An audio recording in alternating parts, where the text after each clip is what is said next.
I'm CBS 2 investigator Megan Hickey. Today I spoke with a cybersecurity expert, actually an emerging threats expert with the firm Checkpoint, to get his take on Illinois' Vax Verify portal. Here's his advice to our viewers. So we've already, unfortunately, been hearing some complaints that vaccinated people are going on the website and it's saying, we have no vaccination records for you. So that's the first thing, is we're having, just early on people saying, okay, I swear to God I'm vaccinated, here's my card, but the system says no. The other issue that we've been hearing a lot about is they're concerned that the identity verification portion of the website is through Experian, the credit monitoring system. Yes, indeed. And what that might open some of these people up to in terms of just internet breaches, having your information in the system like that. So I don't know if you can touch on both of them, both of those. I can, yes. Let's start maybe with why would we be seeing some wrong information, or maybe just a lack of information? Let me tell you, the Experian situation is really serious. So I'll get to that. I'll talk about the reason why vaccination data might be missing from iCare. iCare is the Illinois Comprehensive Automated Immunization Registry, the exchange they call it. The reason why, number one, is that there are so many medical providers, centers, vaccination centers providing that data that it can come in either inconsistently or not at all or with delay. So the data coming in, one reporter reported it, somebody reported it as garbage in, garbage out. Or for that matter, a lack of data coming in or mistyped, or you're dependent on all of those individual sites that are vaccinating to upload good data. And if they're not uploading good data, or they're not disciplined, or they're not paying attention to it, or they're more interested in actually vaccinating people, or for that matter, if it's a profit-making pharmacy, they have better things to do. But bottom line is, if there's bad data in there, it creates big problems for people.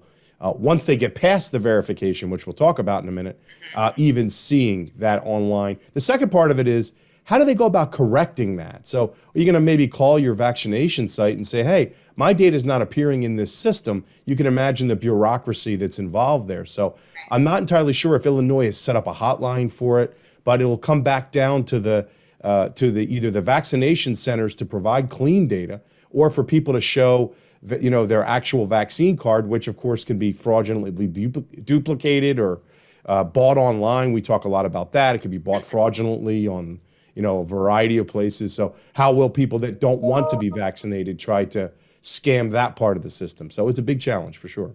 The Biden administration made a decision they weren't going to have a federal vaccine passport program. Okay, so now it's up to the states.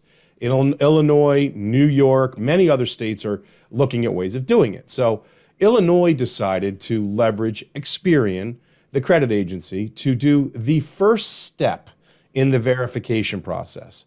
And that all sounds great, and maybe at some level, but it's actually a terrible idea, because basically, first of all, in the first case, consumers will have to disable their freezes. Many consumers put freezes on their credit with Experian and the other credit agencies for good reason, to prevent fraudulent use, theft of their identity. Should someone try to open an account, that's all protected by a freeze on your credit.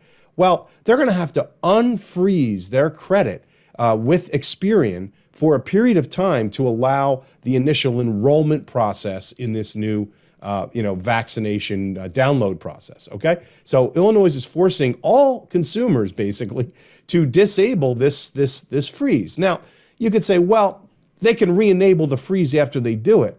Well, what percent of people are going to either remember to do it, forget to do it, remember to re-enable it, not bother to, think, maybe misunderstand the process, think that they can't prove that they've been vaccinated, so they have to leave that freeze off? By the way, that's not true. The freeze can be turned back on once they get all set up, okay? But people might not understand that. And I'm talking about people that are maybe less tech savvy, people that are, aren't thinking or didn't read in depth, didn't read the direction, whatever it is. You're going to have consumers that are being told to turn off a protection that they need to use with Experian. That's number one. Okay. Number two, I'll go on and say number two, Experian has a long history of data breaches. They've had data breaches in 2021, affecting not in the US, but in 2020, 2015, there was a huge breach in 2013. So this is a company that has a long history of breaches. We don't know how the interface between Illinois and Experian could be exploited by bad actors. It's nothing that an individual consumer can do anything about, but it is certainly a major cause for concern. For that matter, Experian might want to sell the data they've collected. Now, they're not storing vaccine data explicitly, but they might want to sell data they've collected from their interface with the Illinois system for profit. We don't know. There's fine print perhaps somewhere that most consumers will never read that says that data could be sold. We don't know. But in any case, it was probably not the best decision in the world for Illinois to go that way. Other states went other ways. New York didn't go that way. And, again, many states are experimenting, but I would say that almost universally most would agree that that was not the best approach to use. Yeah, that was actually my next question is you've looked at some other portals in other places in the United States that have not used a credit system like that. Yes. I'll tell you about New York's programs. I'll tell you about New York. New York's kind of leading the country in this way. They're not the only one. There's many states that are looking at a vaccine passport system that is digitally verifiable, like Illinois is doing. I'll explain. Excelsior is the name of the New York City app. It's an app for your smartphone. And Excelsior claims to use something called blockchain technology that's provided by a major services company I'm not going to name, but is also controversial because now a private company is holding personal data and people don't know, how to access that data. They don't have control over it. There's perhaps no rules on how long that data can be kept by that private company or they could sell it. So there are challenges there. However, that is a company that was contracted by the state of New York and underwent a design process, and it is not a black box. So the state of New York would be aware of how Excelsior is working, whether or not it holds up and whether or not that private company sells the data. But certainly, I think it's a better choice, in our opinion, than Experian. By the way, New York City is using unfortunately has decided to go off on their own and use I would say, almost humorously ineffective app that basically simply captures a picture of a vaccine card. All right, so there's no digital verification. You simply take your vaccine card, take a picture of it. Some might say, well, that's actually easier. That's better. They don't have to turn off their credit rating. Yeah, well, that's basically a glorified photo app. So who's to prevent someone who doesn't have the vaccine from simply copying someone else's card, digitally modifying it, or for that matter, buying one online, which is a huge issue right now. People are buying fake cards online. We did a separate release on that, which you probably saw. But in any case, each of these states are experimenting. I think Illinois missed the mark with Experian. I think that's putting their customers at a real risk, mostly because they're having to turn off a key protection, and maybe they'll turn it back on, maybe they won't. And Experian has a long history of disclosures and breaches that have been huge, just massive and huge. So would you say it's a little bit too soon to make an argument that one city or state is doing it better than another? I would agree with that statement. I would say that fundamentally that there's a perfect world of vaccine passports. There is a perfect world that we're not in.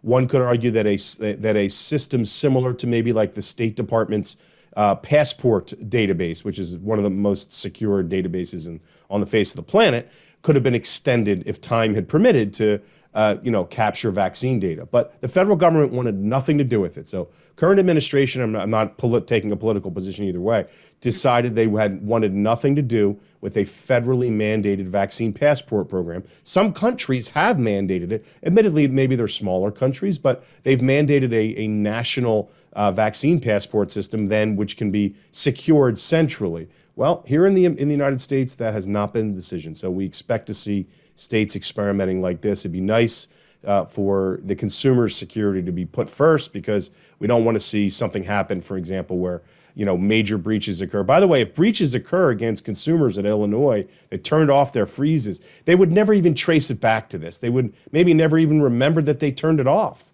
That's the disappointing part. So I'll give a tip to those that design the app have it so that that particular freeze gets turned back on automatically for consumers, and then they have to actively go turn it back off again, if you follow what I'm saying. It's like disable it for a period of time. As soon as that identity is confirmed, automatically turn it back on if it was on. I don't know why no one ever considered that, but now you're going to have tons of people who are more worried about vaccine passports and not worrying about protecting their credit, which is a big hole. Let me give your consumers a tip, if I could, if you allow me to do it. Yep.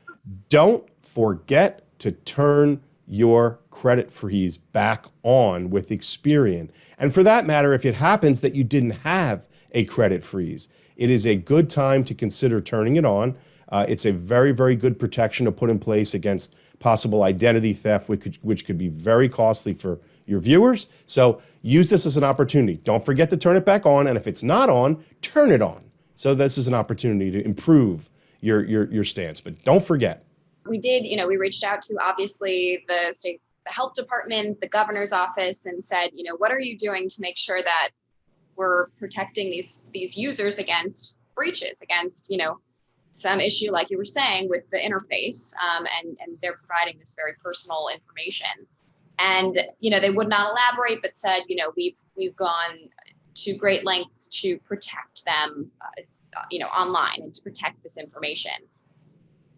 Okay. Is that, here's what happened. Firewall, are there systems in place? Yeah. Here's what, first of all, the iCare system, which is operated by the state of Illinois, is the actual, where the actual data for vaccines are stored. So the government of Illinois would have control over that database and should be exercising due diligence to secure it. But let's talk about the Experian relationship, because that's really the crux of this. I would imagine that the government said to Experian, can you assure us that our residents will be protected, that there won't be any breaches, that they will not be subject to any issue? And more than likely what Experian said simply was, yes, they'll have to turn off their freeze, but they can simply turn it back on again. So do the mechanics exist for ensuring that there's not a threat to consumers? On paper it exists. So the state would make the claim that, we checked. It's not an issue. They can turn the freeze back on. Again, the issue is real world behavior would dictate that there's going to be a percentage of people that simply don't do it. The state could throw their hands up and say, well, we told them to. We didn't tell them to leave the freeze disabled. Okay. So hopefully by watching this story, they'll know to go do it, and it'll raise their awareness. So it's good that you're bringing it to them. Now it's great that you're someone with your expertise is explaining it to us, because I know sometimes the higher level stuff, it's hard to really break through.